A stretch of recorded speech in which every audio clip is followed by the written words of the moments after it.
Hi everyone and welcome back.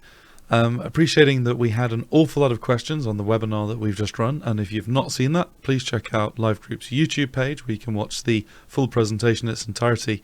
We didn't want to let any of the quite critical questions that people had sent through just go unanswered, so Toby and I are running this little addendum broadcast where we'll tackle some of these questions. What we've done is we've grouped them. A lot of the questions kind of fed into similar veins, and so what we've done is just group them into some set categories. We'll tackle them. Toby and I will have a bit of a discussion, and I'm sure it'll be very useful for your planning going forward. Does that sound good to you, Toby? Absolutely. Let's go. Perfect.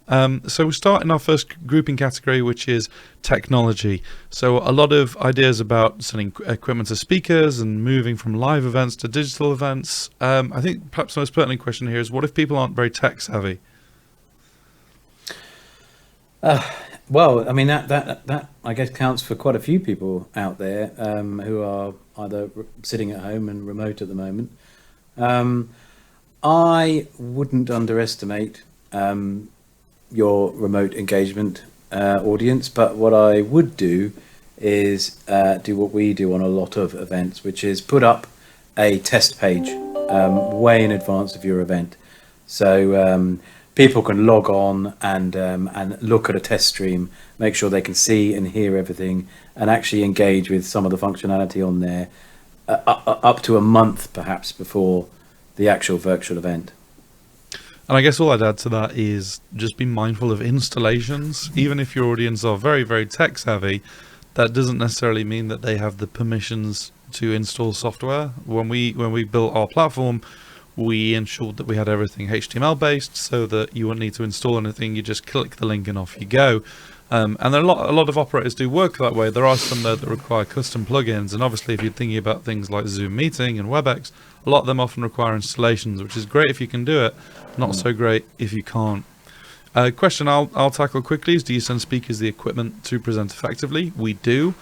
Obviously that's within the same caveats as making sure we get time to talk about their actual recording environment. For example, certain microphones, like this one that I'm using right here, are really good in quite noisy environments, whereas others are better to just capture the speaker's full voice, but aren't so good in noisy environments. So we try and get a sense of the space that they're operating in, the environment that they're actually going to present from, and then we'll organize some equipment to be sent to them. Like I said on the stream, this has been helped quite a lot by the prosumer market that has come from streaming and ironically video game streaming, and so there are some great just USB powered options that are available that give really good sound and really good video. Toby? Yeah, I was only going to add there are also a whole range of options where we can link speakers in through video conferencing systems which exist in clients' offices, but also in rented office space like Regus Suites, which are nationwide, in fact global, and have a good not only backdrop, professional looking backdrop, but also the technology that we can use and link into our systems. And that links quite nicely into one of the other theme of questions we got about linking in remote speakers. So we have a lot of speakers and they're in more than one location. How do you bridge them together? What do you do if we're in lockdown, etc.? So I think on the get-go, what we're doing right now, Toby and I, this is just a point-to-point connection, is that I have sent him a link, he has opened it, that captures his webcam and his audio, and he's now bridged into my system, which is actually doing the recording and the streaming. So it's not terribly complex, it just requires relatively stable line connections. Now, for some people, they're not going to have a facility like that, and to them, like Toby says, we'll use something like video conferencing to bring them in. A lot of people use Skype, Zoom meetings, Teams. All of them we can quite easily just bring in to our streaming technology. One person asked about an online show caller facilitator.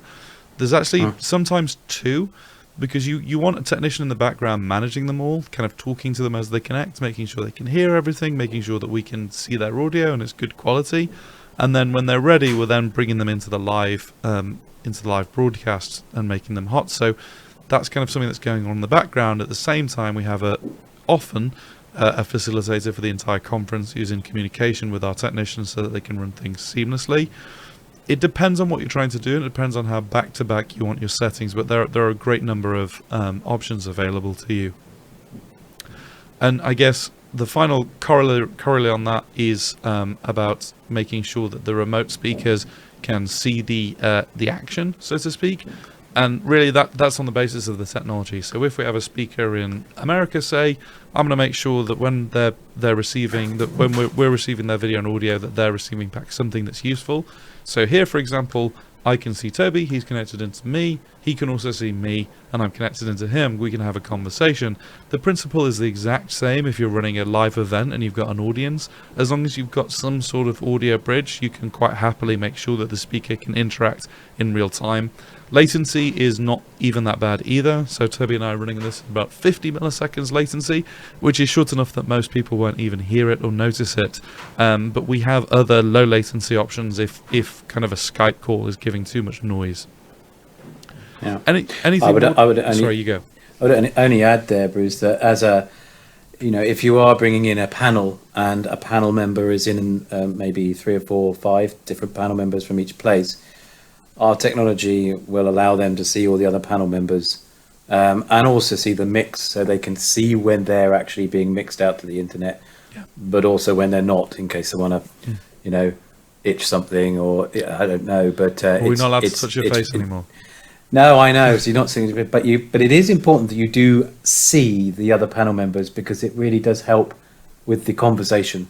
Yeah, absolutely. And it's quite interesting. There's little social cues, little physical social cues. You actually don't really miss them until they're gone, and suddenly you realize how critical they are to just running a conversation. Yeah. So that's kind of technology done. There was the question about running a behind-the-scenes video. That's no problem. It's kind of something that we would actually want to do as part of just a call or a meeting to show you it properly, because a lot of what we would use would depend on the particulars of your event. So if that's interesting, get in touch with the team. It's probably not something that we'd put on YouTube, just to be clear about that. Content then, and a lot of questions about the actual, maybe people with an aspect of their physical event that they really want to bring into the digital world that they're not entirely sure how to do. And the first one we have here is about exhibitors. Toby, do you have any thoughts on how to build an event with exhibitors into the digital space? Yes, like I said back in the webcast, there are a number of events which are funded by exhibitors and sponsors and ticket sales.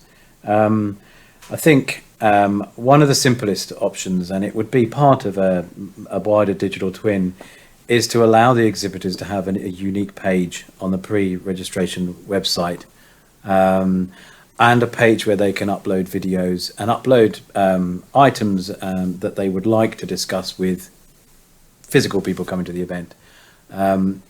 It's almost like a stall that can be up maybe a month or 2 beforehand.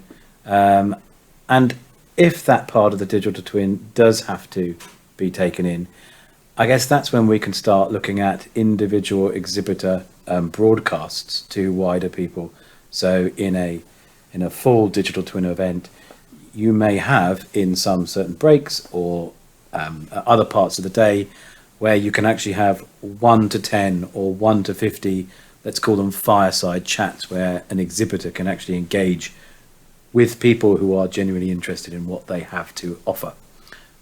It's something we've done before, and it's been quite well received. Yeah, I think all I'd add on that is I've seen some systems where it's like, hey, you can have your exhibitors, and then people can instance one-to-one video conferences with them, usually through things like Skype, Zoom, etc. It's relatively easy to do. I guess my only thing that's holding me back from recommending that too much to a lot of our clients is actually the mindset of your average delegate in the digital event. They need to have a very powerful value proposition to instance a communication like that.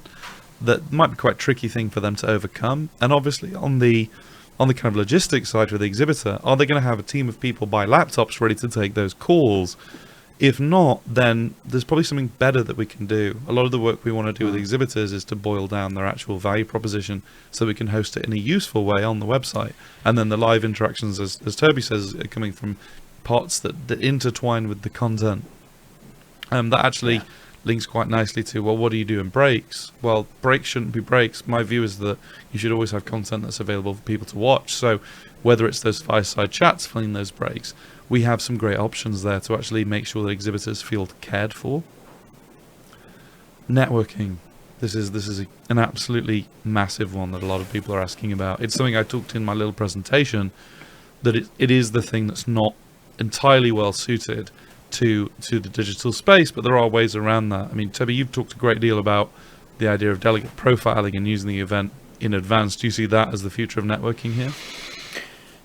Yeah, this is one area where I would really hope that following the situation we're in at the moment, that some of the networking tools that we implement for the digital twin and certainly the fully digital events get used really well after the event, after when we're actually doing physical events. And this is because I don't think we really ask delegates what they want to get out of a networking session. I don't believe we do that currently, but we will have to do that now. And so every delegate will have, an individual profile based on what they want to get out of certain sessions. And you can then match them with other delegates who have the same kind of profile. And what I would encourage, based on 1-to-1 or 1-to-3 or 1-to-10 maybe, is utilize what we would normally class as networking time to actually invite you to have a very small chat and probably a moderated chat with a small group of people who share your views and share your passion in a particular area. That's how I would emulate the networking session right now. Yeah, and some of the work that we've done in terms of the pre-event stuff has led into that nicely. So one of the recent events that we've completed, it was very important to them to have a sense of community, that was built up, even though it was a virtual event. They weren't going to be able to see each other. And a lot of what networking boils down to is clients coming to us saying, I want people to feel like they've made a connection. Obviously, that's very easy with a handshake and a good meeting in the physical world. It's a little bit more tricky in the digital one. For this one, then, that we had each delegate almost set out their stall to the rest of the delegates. So it was record yourself, use a phone, use a laptop. Don't worry too much about the quality, but talk about who you are and what is important to you, and almost what you'd be good to talk about if someone wanted to connect with you. And only 30 seconds, 60 seconds long, but it gave an immediate sense of who that person was in quite a personalized way, quite an emotive way. It really worked. And so as opposed to just seeing an endless list of delegates and trying to search through them and see who you might want to add to your network, it gave you a sense of the possibilities of connections that you could have. And that became quite a valuable tool for them as it went into the live day. And those same recordings we actually interspersed throughout the live sessions that worked really, really well. Some quick questions. Can you work with us on briefs to build the virtual events? Absolutely. A lot of what we do is translate or almost reverse engineer the objectives that were meant from the event and then rebuild them in a digital space and what those briefs may be. It's something we have a great deal of experience with. Toby, I know you're working quite a lot with government on building these. Is that right? Yeah, absolutely. And it is a difficult thing. I think if you're trying to have a quick fix, then it can be quite easy, and the technology can be implemented very quickly, and it's almost a simple thing to do. If you are planning a digital twin, we do kind of evaluation sessions, but really kind of sessions that we can have with the client to pull out all those individual nuances that they don't want to lose from a physical event. And then we'll go away. And some are very obvious. Some are very obvious what you could do to replace those, some less obvious. What we are rapidly putting together now, based on all the different brief elements that we've had and all the different types of digital twin element, is we are producing kind of an A to Z briefing document. So if you're a client who's coming at this afresh, you can actually see all the different things that we could possibly do. Okay, so the A to Z live group briefing sheet document is coming soon. I think for my part, I'm also working on a digital/virtual event white paper to hopefully guide some people's thinkings in this area. and we're hoping to publish that next week. So we'll be sure to share that, and both of those actually as soon as they're available. Award ceremonies, Toby. I know these are close to your heart. You have run countless of them.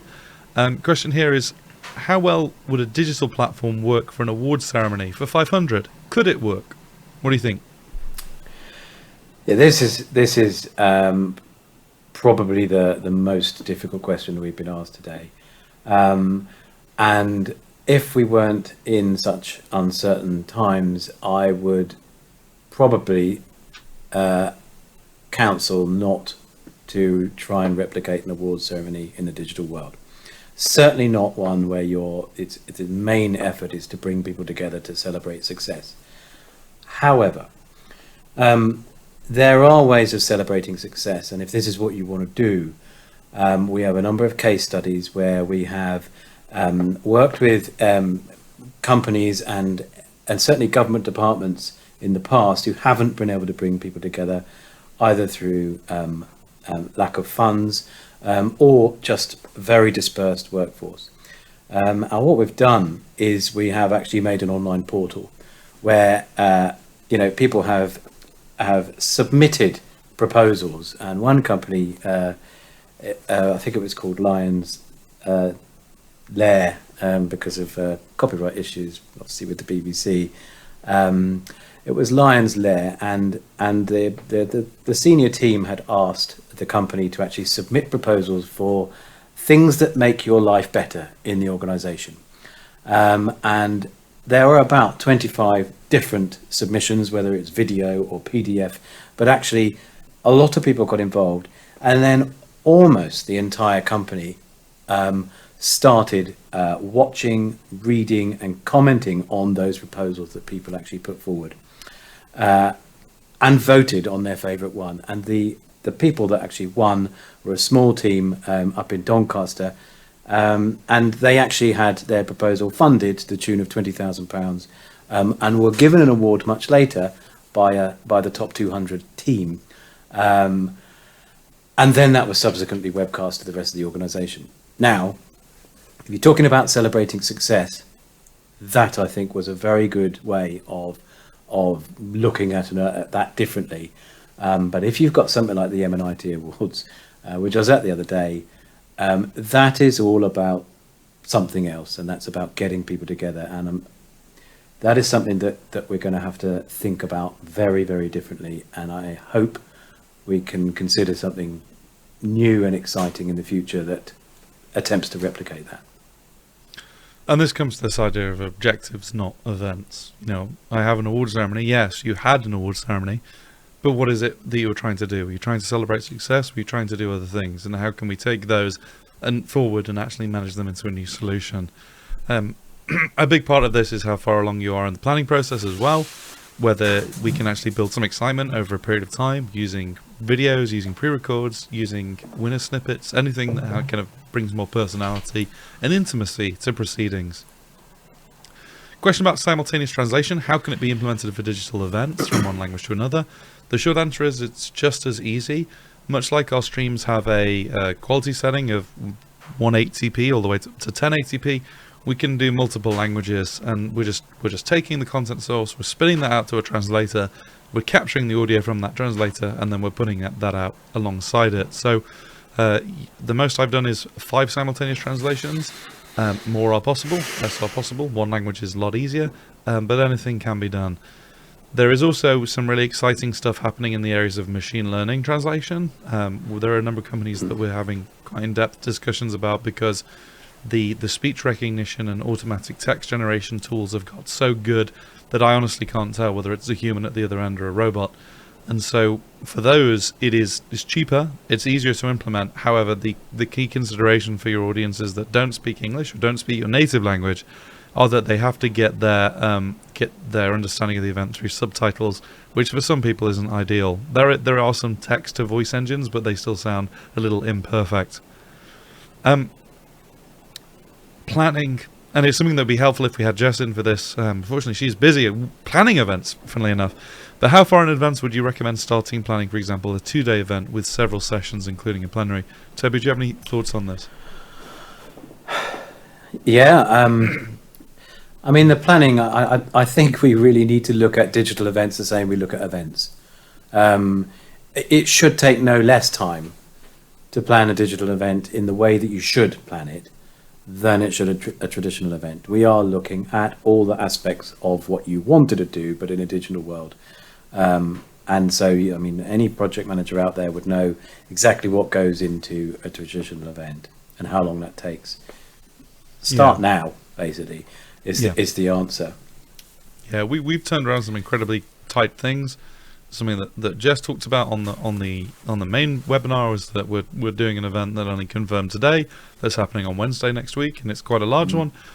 But obviously you make compromises when you shorten planning times, and we'd always try and be upfront about what those compromises are and forge a route forward. We now go to timing and logistics and how to manage these things a bit better. This is probably the one that's quite important to a lot of people, is how long do you think a virtual event takes, and how do you keep people engaged? Is that for me? You can take it. I mean, for my soul, I kind of think the ideal session depends on the content. You know, as with everything, it depends on what it is that you're trying to do. I do think the best digital sessions, the best virtual sessions, are the ones with huge amounts of audience engagement, huge amounts of getting a sense of what the audience wants to talk about, and having them really pay attention to the content. Now, there is a limit to human attention spans. There is a limit to how much people can be physically engaged with a topic, and so that kind of naturally shortens them a little bit. So they're probably a little bit more compressed than traditional events, mainly because you don't have to worry about delegate flow.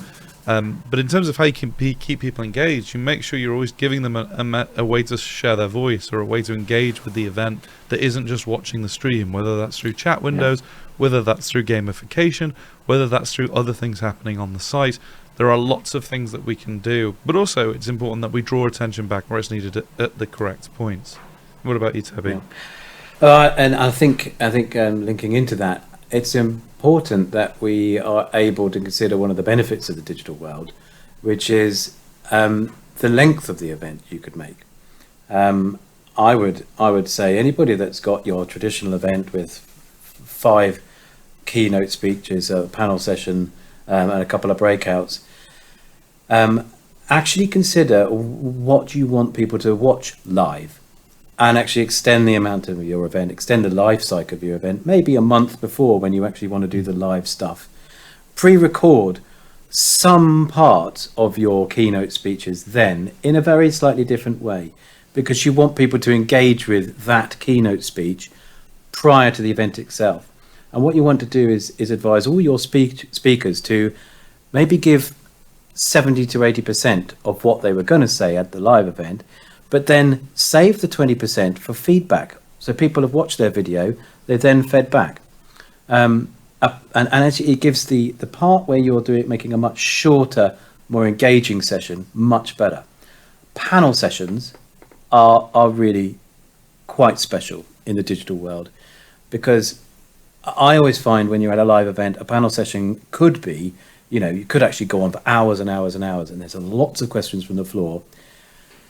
Tell the audience who's on the panel, get each panel member to do a little bit of a preamble that you upload, and then get the audience to ask questions of the panel pre-event. Then get the audience to actually give their top 10 areas that you want the panel to focus on, and then get the facilitator to have a very short, punchy panel session, which is only about what the people who are watching have asked to have. It sounds really simple, but it's really very effective. And it's also one of those things that should be implemented back into live events as and when we do them. Yeah, I think the idea of audience control of content is really exciting to me, but it's very hard to find clients and speakers that are willing to do it, because there is that element of fear, when actually most speakers are experts in their field, and they're more than capable of talking about any topic. My ideal live stream speaker is the one that can talk about one of 500 topics, and then puts a question out to the audience, say, hey, I could talk about one of these 5 things. What do you want to talk about? Make that selection, and off they go. It's something that we should probably do for some of our upcoming webinars in this space, I think. True. Is there an ideal length for a virtual event? My view is no, absolutely not. It depends entirely on what you're trying to do, just like there's no ideal length for a physical event. We've had clients done hyper-focused single-day events with 4 or 5 separate streams that people can watch, all the way through to a client that's spread it out over 2 weeks with much shorter sessions. Now, both of those had garnered similar audience engagement numbers, similar satisfactions. It all goes into the planning, what you're trying to do and what your audience will be happy with and what they want. So I wouldn't say there's an ideal length for a virtual event. Toby, I'm sure you feel the same. Yes, there is no ideal length. We do have data on what we can see. I'm coming onto the data bit in a minute, but we can tell if you've got pre-event footage up there. We can tell how long people have watched for, which gives you a very good indication about your unique audience before you actually arrive at the event itself. So we've got data-driven insights about your audience and about how long they are on average used to watching a bit of stuff online. We can feed that into the data and use that for the event. Yeah. A few questions about time zones. So how do you engage an international audience taking into account different time zones? When should you can speakers stream their presentations from various time zones? The short answer is yes. It goes into the planning. We've picked some interesting start times because it suits the maximum number of people over the maximum number of time zones. That's certainly bearing in mind when there's a limited budget and hey, we're only going to do one broadcast. I talked in the presentation about restreaming, and okay, we're broadcasting session 1, which is brilliant for the Asia Pac region here, and then we're rebroadcasting it for the EMEA region here, and we're rebroadcasting it for the Americas here, gathering a different set of data each time with the content unchanging. So that's one way of tackling it. The other way is the global jam, where you have handoffs from different studios to others, all as the sun turns around the world. They are highly complex events in terms of the logistics behind them, but if you have a global company, bringing everyone together over a 24-hour period can be one of those incredibly powerful things that people talk about for a very long time afterwards. Toby, I don't know whether you have any thoughts on the time zone difference. Only that a particular event we run was for a member association that had 450,000 members around the world, and we coined the phrase "chasing the sun," and it was actually a 48-hour event, and we linked up countries that were grouped together in different time zones, and then the whole membership could watch those different time zones as they woke up and implement and actually engage with them, not at the same time, but when those time zones woke up the next day, they had feedback on everything they'd given. It was honestly one of the best events I think I've ever run. Chasing the sun. Look it up. I think I'll just kind of closing this off about timing logistics. 2 questions about when do you start engaging and how often do you communicate? I think when is as soon as possible. Obviously, it varies entirely on when you want to run a virtual event like this or a digital event. And a lot of what we're seeing at the moment is in a crisis comms phase of people just immediately want to run events, which doesn't give much time to communicate to the audience. I think give your audience the same respect as you'd give them for a physical event. They do need to book time in to fully engage with the content. They do need to make sure they're free. They may want to only come to certain sessions, things like that. So do engage with them early. And in terms of how often do you communicate, it would be how often there's a value proposition for doing so. So if we're sending out a save the date, well, when we're following that with the launch of the website, that's brilliant, but then maybe we need other things to draw them back. Is there exclusive content? Toby talked about getting panel sessions to share some of their topics with the audience. Well, that would be a brilliant drawback to the website. Or maybe making session selections or saying what kind of workshops you want to be involved with. You have to have a reason to bring people back to the site, and then it's easy and you can communicate that often. Okay, analytics, metrics, all that lovely data, Toby, that you alluded to. 2 very grouped question is because can you watch metrics live from the back end, i.e. when numbers drop off during a session? And 2, as part of the package, do you seek feedback from the delegates on behalf of the event planner as part of it? So do you want to... They're linked, just kind of your views on analytics metrics as a whole. I get very excited, maybe I'm a bit sad. I get very excited with the amount of data that we get from the digital parts of the events we run, be they are a digital part of a traditional event or a digital event. I think real-time data that actually feeds into the speakers is a little bit scary, but is potentially something that could happen in the future. I remember the worm that went up and down, and it was, they used to have a smiley face and a sad face, or a confused face, and that would give speakers real-time data about what they were saying to the audience. And it was kind of emulating standing in front of an audience, and you being able to see that. I think there are not many speakers who could take that kind of information and give a great speech at the same time, but there may well be in 6 months' time. Who knows? But the data, and Bruce will have a lot to say about this. The data that you get from pre-event stuff that you put online to actually inform what you do on the day. And I know it's scary that what we're saying is we may not have an agenda for the day until we've got the data about what the people want to have a look at. If you've got a venue booked and all that stuff, then yeah, okay, we need to give you some kind of agenda idea about what it's going to be like. But if you don't have a venue booked and it is a planned studio day, let's say, you could just not have exactly what every speaker was going to say, because what you want to do is take the data and have your speakers engage with the data beforehand and adjust their speeches and adjust everything they do to show what's happened. You can see all sorts. Bruce, you're the data man. Yeah, I mean, the actual thing that I've come to appreciate is it's something I spoke about in another one of my talks after we'd run some successful virtual events delivered at the Event Tech Live, which was basically virtual events that had long-lived virtual events. I talked about there in the success conundrum, which was with most physical events, if a client sees that a room is full and that there's been no kind of big hiccups, they are happy. They consider that event a massive success because the physical feedback of seeing that audience full is their success factor. Now, in a digital environment, the number of metrics you can garner are practically infinite. And so there are so many things to show a measure of success, but you don't have the sense of the room filling up. And so when the client doesn't have one thing that they can latch onto, they look to the other. And so what I try and tell clients is we can give you analytics on practically everything, but what it's very easy to do when you have all the data metrics in the world is to pick and choose some really good ones and decide that your event is a success.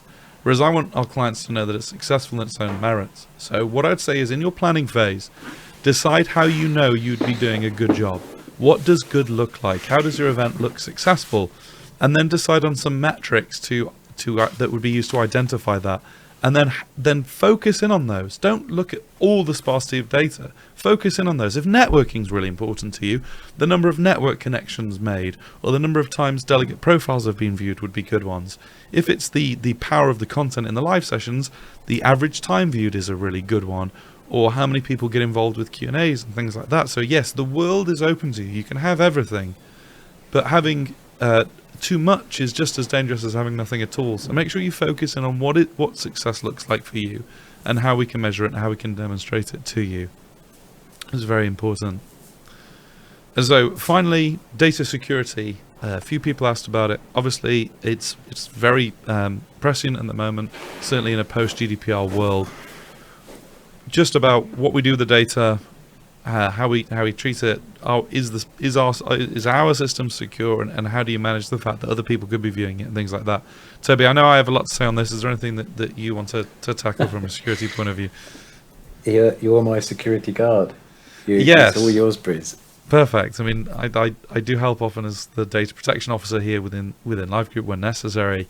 I think in terms of us, the data element is quite critical because you garner much more data. So if we're running a traditional event and we run the DMS, obviously we get a lot of data as people register for the event, but then that data tends to pair off as people go to the physical event, unless we're scanning them into sessions and things like that. Just the analytics we get on is accurate. Whereas in a virtual event, in a digital event situation, and with a digital twin to a large extent, we have an ID that's assigned to that delegate from the moment they first engage with the event all the way through to their last moments watching content and things like that. It's a full lifespan. Now, because that gives a very personal profile of that user and what they're interested in, it's quite important that that data is only then ever used for the purpose of that event, and that event only. That's what we built all our policies around is, hey, we're running an event for you. We're going to use the data during the event to make it more valuable for delegates.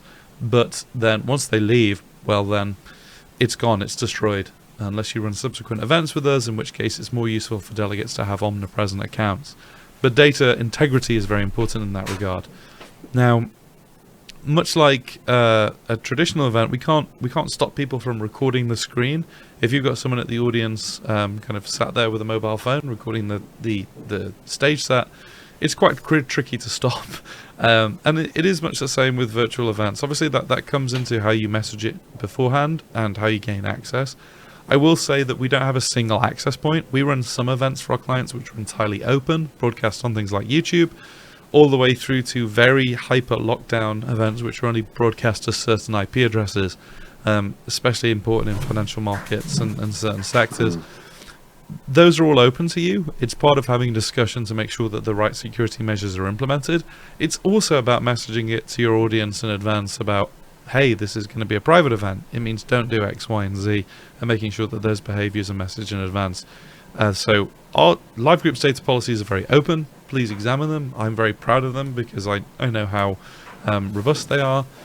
If you're using other providers, make sure you push them on that and actually where is my data going? What is it being used for? And make sure you're happy with that. But data security is very important. Toby, anything to add on that, or should we close this Q&A off? I've got no more to add on data security. You wrote the book on that, so no. Perfect. Well, thank you everyone for watching. I hope this addendum was very useful. Like we said in the live stream, is we're going to be running more of these. We do have one already scheduled. If there is a great demand, we might run one sooner. If you have any topics that you really want to see addressed in more detail that haven't been tackled here or that have just been really burning in your mind, obviously the best thing you can do is just get in touch with others in the first instance and we'll help you out. Otherwise, you can connect with Toby or I on LinkedIn, send us your thoughts, send us some future topics you want to see tackled, or maybe you want to be in one of these videos, just let us know and we'll get around to it as soon as we can. Well, thank you so much for watching. Thank you, Toby, for joining me for this addendum, and we'll see you all soon, I'm sure. Bye-bye. Thank you, Bruce. Thank you.